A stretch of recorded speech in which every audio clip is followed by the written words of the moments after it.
வணக்கம். இன்னைக்கு ஒரு முக்கியமான ஒரு டாபிக் பத்தி பார்ப்போம். அது என்னன்னா, தூக்கம். தூக்கம் இல்லைன்னா, நம்மலாம் என்ன நிலையில ஆளாயிடுவோன்னே நம்ம எல்லாருக்குமே தெரியும். தூக்கம்ங்கிறது ஒரு மிகப்பெரிய நம்ம உடலுக்கும், மனதுக்கும் சேர்ந்த ஒரு ரெஸ்ட். ஒவ்வொரு நாளும் இரவுல நம்ம தூங்குறோம். நம்ம இரவுல ஏன் தூங்குறோம்?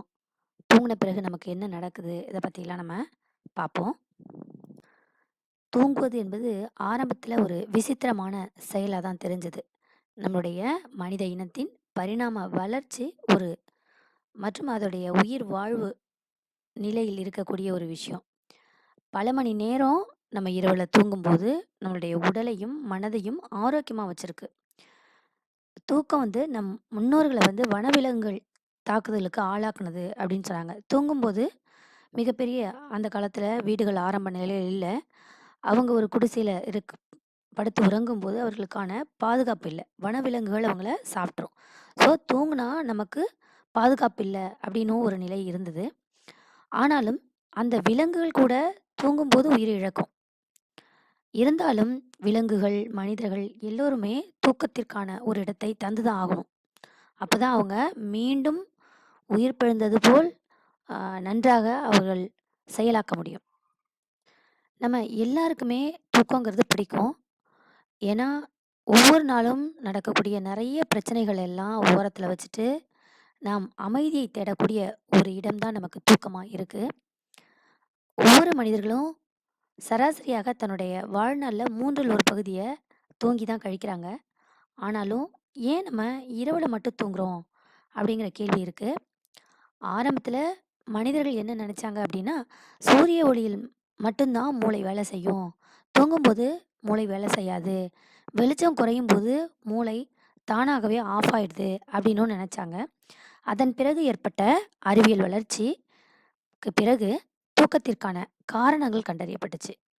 தூக்கம் நம்மளுடைய மூளையில் சுரக்கும் ஒரு வேதிப்பொருள்களாலும், அவற்றால் உருவாகும் ஆ எலக்ட்ரானிக் அதாவது எலக்ட்ரிக் சிக்னல்கள் ஏற்படுது. நாம் சாப்பிடும் உணவு ஏடிபி எனும் மூலக்கூறாக மாற்றப்பட்டு உடலில் சேமிக்கப்படுது. அது என்ன ஏடிபி அப்படின்னா, அடினோசின் ட்ரிபோஃபேட் அப்படின்னு அதுதான் ஏடிபின்னு சொல்றாங்க. இந்த ஏடிபி தான் உடலுக்கு தேவையான ஆற்றலை தருது. பகல் முழுவதும் நாம் இயங்குவதற்காக ஆற்றல் தேவைப்படுது. அதனால மூளையில் உள்ள நியூரான்கள் ஏடிபியை உடைக்குது. இதன் விளைவாக தான் அந்த ஏடிபியில் உள்ள அடினோசின் எனும் வேதிப்பொருள் மட்டும் தனியாக பிரிந்து ஹைபோதலாமஸின் அருகே உள்ள தூக்கத்தை கட்டுப்படுத்தும் நியூரான்களை தூண்டிவிடுது. இந்த தூண்டல் இரவில் நடைபெறுவதால் தான் நமக்கு தூக்கம் வர ஆரம்பிக்குது. அது மட்டும் காரணம் இல்ல. நமது மூளையில் நியூரான்கள் தொகுப்பு இருக்கு இல்லையா? அது நம்ம கண்களில் உள்ள விழித்திரை ஒளியை பெற்று, அது அந்த சிக்னல்கள மாற்றி மூளைக்கு அனுப்புவதன் மூலம், இந்த நியூரான்களை பூமியின் 24 மணி நேர இரவு, பகல் சுழற்சியோட ஒருங்கிணைக்குது. இதனால நம்ம மூளைக்கு எது இரவு, எது பகல் அப்படின்னு தெரிஞ்சுக்கிட்டு, நமக்கு இரவுல தூக்கத்த வரவழைக்குது. இந்த நியூரான்கள் தான் உடலை கடிகாரம் போல் அ செயல்பட வைத்து, நாம் எப்போது தூக்கத்தை உணர வேண்டும், எப்போது விழிக்க வேண்டும் என்பதை கட்டுப்படுத்துது. சூரியன் மறையத் தொடங்கியவுடன் இந்த நியூரான்கள் நமது மூளையில் உள்ள பீனியல் சுரப்பியை தூண்டிவிட்டு, மெலட்டோனின் என்னும் ஒரு ஹார்மோன ரத்தத்துல சுரக்க வைக்குது. உடனே நமக்கு உடல் சோர்வடைய ஆரம்பிக்கும். அதன் பிறகு உடலில் உள்ள வெப்பம் குறைந்து தூக்கத்துக்கு நம்ம சென்றுவிடுவோம். இந்த 2 வேதி செயல்பாடுகளால் தான் இரவு வந்தால் நாம் தூங்க வேண்டும் என்ற உணர்வை நமக்கு ஏற்படுத்துது. பொதுவா நம்மளோட உடலில் உள்ள மரபணுக்களில் 15% உடல் அந்த கிளாக் மாரி நம்ம வேலை செய்வதற்காக உருவாக்கப்பட்டிருக்கு. இன்னைக்கு இருக்கிற காலகட்டத்தில நாம் இருளை பெரும்பாலும் குறைத்து விட்டோம். மின் விளக்குகள் பயன்பாடு அதிகமா இருக்கிறனால, இரவிலே விழித்திருந்து நம்ம வேலை செய்றோம். இதனால நம்மளுடைய தூக்கம் மிகப்பெரிய ஒரு தாக்கத்துக்கு ஏற்பட்டிருக்கு. ஆரம்ப காலங்கள்ல ரொம்ப நாளாவே இந்த தூக்கம் ஒரு நிகழ்வாவே கருதப்பட்டது. மூளை ரீசெட் பட்டனை அழுத்தி சிறிது நேரம் அணைத்து வைத்திருப்பதாக மக்கள் நெனைச்சாங்க. நெறைய நூற்றாண்டுகளுக்கு பிறகு தூக்கம் என்பது மனிதரும், பிற விலங்குகளும் அனுபவிக்கும் மிக முக்கியமான ஒரு விஷயம் அப்படின்னு தெளிவாகியிருக்காங்க.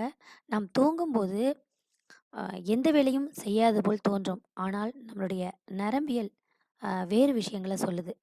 மனிதனின் உறக்க முறைகள் வந்து சர்க்காடியன் ரிதம்ஸ் எனப்படும் 24 மணி நேர உறக்க விழிப்பு சுழற்சியை ஒழுங்குபடுத்தக்கூடிய ஒரு உயிரியல் அ கடிகாரத்தால் கட்டுப்படுத்தப்படுது அப்படின்னு சொல்றாங்க. இந்த சுழற்சியை பாதிக்கும் முதன்மையான குறியீடு தான் ஒளி, அதாவது வெளிச்சம். பகலில் வெளிச்சம் இருக்கும்போது நம்முடைய மூளை கார்டிசோல் என்ற ஹார்மோனை வெளியிடுது. அது நம்மளை விழித்திருக்கவும், எழுந்து செல்லவும் செய்யுது. சூரியன் மறையும் போது இருள் சூழ்ந்து காணப்படுறதுனால, மூளை மெலட்டோனின் என்ற ஹார்மோனை வெளியிட்டு தூங்குவதற்கு தூண்டுகிறது. அடுத்து நாம் ஏன் தூங்கணும் அப்படின்னு பார்த்தோம்னா, இரவில் நாம் சுறுசுறுப்பாக இருப்போம். ஆனால் உண்மையில் தூங்கும்போதும் அதே அளவு கலோரிகளை எரிக்கிறோம். தூக்கம் என்பது ஒரு நல்ல ஒரு ஆற்றல் சேமிப்பு அப்படின்னு தான் சொல்லணும். நம்ம ஏன் தூங்குறோம் அப்படிங்கிறதுக்கு நிறைய விளக்கங்கள் இருந்தாலும், நாம் விழித்திருக்கும்போது உடலில் இழந்ததை மீட்டெடுக்க ஒரு வகையில் அந்த தூக்கம் உதவுது. விஞ்ஞானிகள் என்ன சொல்றாங்க அப்படின்னா, நமது உடல்கள், நமது நியூரான்கள் மற்றும் மூளை செல்களில் சேரும் கழிவுப் பொருள்களை அகற்றி, அனைத்து நரம்பு குப்பைகளையும் வெளியேற்றுவதற்கு தூங்கும் நேரத்தை பயன்படுத்துது அப்படின்னு சொல்றாங்க. நம்ம விருந்தினர்களை உபசரிக்கலாம், வீட்டை சுத்தம் செய்யலாம். ஆனா 2யும் ஒரே நேரத்துல செய்ய முடியாது. அதுபோல தான் தூங்கும்போது நம்மளுடைய மூளைக்கு மிகப்பெரிய ஒரு எனர்ஜி டேக்கிங் நடக்குது.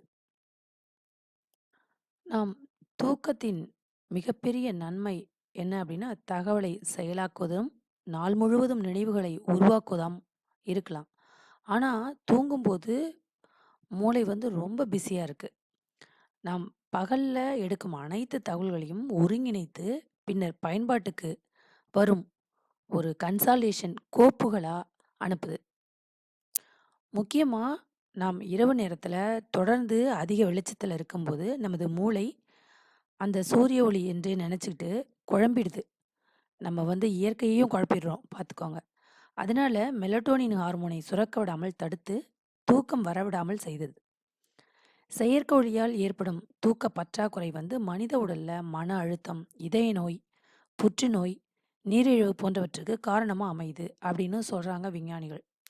தூக்கம் பல்வேறு விதங்களில் மனிதர்களுக்கு உதவுது.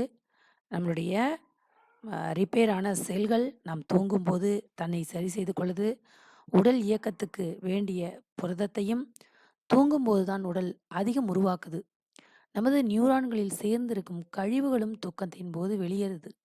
நம்முடைய சிந்தனைகளையும் எண்ணங்களையும் உருவாக்கும் மூளையின் முன்பகுதி இடைவிடாமல் இயங்கிக் கொண்டேதான் இருக்கிறது. இப்போ நம்ம எதையும் நினைக்காமல் இருக்க முயற்சி செய்தாலும் முடியாது.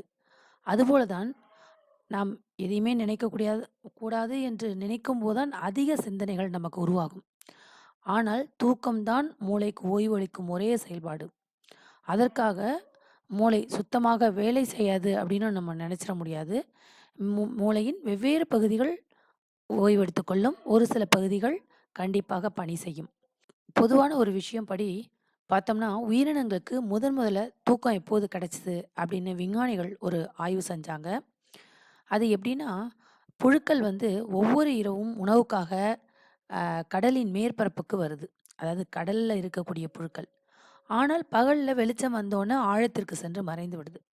இந்த புழுக்களான விலங்குகள் வெளிச்சத்தை எப்படி தெரிஞ்சுக்குது என்று ஆராய்ச்சி செஞ்சு பார்க்கும்போது, அவற்றோட உடல்ல உள்ள சில செல்கள் கண்கள போல செயல்பட்டு, சூரிய ஒளியை உள்வாங்கி மெலட்டோனை சுரப்பது தெரிய வந்திருக்கு. ஆனால் இந்த மெலட்டோனின் தூக்கத்திற்கு பதிலாக, அவை இரவில் மேற்பரப்பில் நீந்தவும், பகலில் நீந்த விடாமல் தடுக்கவும், அதனுடைய உடல் இயக்கத்தை கட்டுப்படுத்தின. ஸோ, கடல் புழுக்களுடன் பொது முன்னோர்கள், அந்த புழுக்களுக்கு முன்னாடி இருக்கிற புழுக்கள், தாம் பகிர்ந்து கொண்டிருந்த அந்த காலத்துல தான் தூக்கம் உருவாகியிருக்கு அப்படின்னு விஞ்ஞானிகள் கணிக்கிறாங்க. இந்த ஆராய்ச்சியின் அடிப்படையில் பார்த்தோம்னா, சுமார் 70 கோடி ஆண்டுகளுக்கு முன் உயிரினங்களுக்கு தூக்கம் கிடைச்சிருக்கு. ஆனால் அவர்களுடைய கண்ணோட்டத்திலிருந்து பார்த்தோம்னா, தூக்கங்கிறது ஆபத்தை ஏற்படுத்தும் பண்பு. ஏன்னா, தூங்கும்போது தான் விலங்குகள் பலவீனமாக இருக்கும். எதிரிகள் தாக்குதலுக்கு ஆளாயிடும். ஸோ, அப்படி இருந்துமே அந்த விலங்குகள் தூக்கம் நிலைத்திருக்க வேண்டும் என்றும், தன்னுடைய உடல் இயக்கத்திற்கு தூக்கம் அவசியம் என்றும் முடிவு செய்திருக்கிறது. தற்போது உள்ள வாழ்க்கை முறையில் தூக்க முறைகளை நாம் எப்படி ஃபாலோ பண்ணிட்டுருக்கோம்னு பார்த்தோம்னா, பல ஆய்வுகள்ல என்ன சொல்றாங்க, முக்கியமா ஹார்வர்ட் மருத்துவப் பள்ளியின் ஆய்வுல, படுக்கைக்கு செல்வதற்கு முன் புத்தகங்களை படிக்கிறவங்க தூங்குவதற்கு அதிக நேரம் எடுத்துக்கிறாங்க. அவர்களுடைய உடல்கள் வந்து மெலட்டோனின் அளவை குறைச்சிருக்கிறது ஆராய்ச்சியில தெரிய வந்திருக்கு. இதனால அவர்கள் காலையில லேட்டா எந்திரிக்கிறாங்க. இதனால கூட அவர்களுடைய உடல் நலம் பாதிக்கும் அப்படின்னு சொல்றாங்க. தற்போது நம்மளுடைய ஆஃபீஸ், வீட்ல, ஸ்கூல்ல எல்லா இடத்துலயும் எல்இடி விளக்குகள் அதிகம் பயன்படுத்துறோம். இந்த பழைய விளக்குகளை விட இது அதிக ஆற்றல் கொண்டது. இதனால அதோட அமைப்புல 5 மடங்கு அதிகமா இருக்கு. நமது உறக்கத்தை மேம்படுத்த விரும்பினோம்னா, நம்மளுடைய வீடுகளில் வெப்பமான வண்ண விளக்குகளை பயன்படுத்துமாறு அறிவுறுத்தப்படுது. சூரியன் மறைந்ததும் வெளிச்சத்தை சூடாக்கவும், மங்கலாகவும் வச்சிருக்கணும். நம்ம ஒரு பயன்பாட்டை இப்படி ஒரு பயன்பாட்டை நம்ம பயன்படுத்திட்டு இருக்கும்போது, ரொம்ப ஹாட்டான, பவர்ஃபுல்லான லைட்ல நம்ம கண்கள் படும்போது, ஆ அதனால நம்மளுடைய மெலட்டோனின் சுரப்பு குறைஞ்சிடுது. தொடர்ந்து ஒரு மனிதர் வந்து சரியா தூங்காம இருந்தாங்க அப்படின்னா, நெறைய வியாதிகளுக்கு உட்படுவாங்க. தூக்கமின்மை அ அவர்களுடைய மூளையில் உள்ள புதிய நினைவுகளை எல்லாம் உருவாக்குறத தடுக்கும். கிரியேட்டிவிட்டி போயிடும். தூக்கம் இல்லாமல் மூளையின் நினைவுல உள்ள இன்பாக்ஸ் மூடப்பட்டு, அதாவது அந்த தொகுப்பு அ அன்றைக்கு நடந்த நிகழ்வுகளான தொகுப்புகள்லாம் சேர்ந்து, அவர்களுக்கு புதிய அதாவது இந்த ஞாபக மறதியை அதிகமாக்கும் அப்படின்னு சொல்றாங்க. ஸோ, இரவில் தூங்குவது நல்லது. ஒரு மனிதர் 8 மணி நேரம் கண்டிப்பா தூங்கணும். 6லேருந்து 8 மணி நேரம் தூங்குவது உடலுக்கு நல்லது, மனதிற்கும் நல்லது. நம்மளுடைய உடலையும், மனதையும் சீராக வைத்திருக்கக்கூடிய தூக்கம் ஒவ்வொரு மனிதருக்கும் ரொம்ப ரொம்ப அவசியம். அதை கண்டிப்பா நம்ம ஃபாலோ பண்ணுவோம். தூக்கத்தை பற்றிய கருத்துக்களை உங்க கமெண்ட்ல சொல்லுங்க. நன்றி.